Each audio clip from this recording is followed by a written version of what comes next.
name is Anthony Valchar with the City of Hutto Parks and Recreation Department. Today we're going to be talking about native and adaptive plants.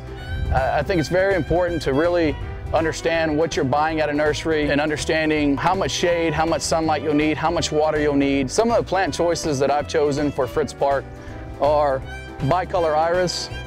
They also are called butterfly iris. They're drought tolerant. When you plant a plant, you always remember that the first week is critical to give it the right amount of water. Never to overwater, but make sure they don't dry out. Once they get established, they find their own water. Right next to it is the Mexican feather. This one is definitely drought tolerant. You can easily overwater this plant and kill it in a week.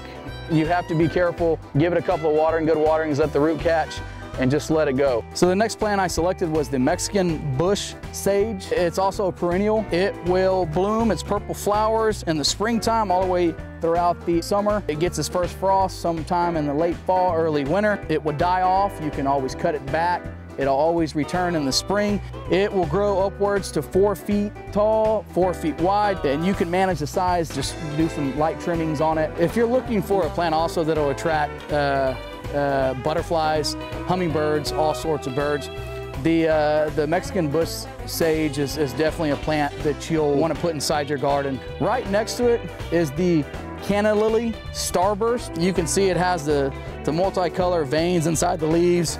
Very attractive, very drought tolerant, but a very nice plant to have. Grows upwards to 4 feet tall as well, and will grow just as wide as you keep letting the new buds grow. This is a good plant that will spread, take up a lot of space in your mulch bed, so you're not going out and trying to buy as many plants as you can to fill these open areas up. Next, spiraea will bud out in the spring and all summer long. In the wintertime, it gets its first frost. You can cut it back. They always come back, and it'll grow upwards to 4 feet to 4 feet wide. You can use them as hedges.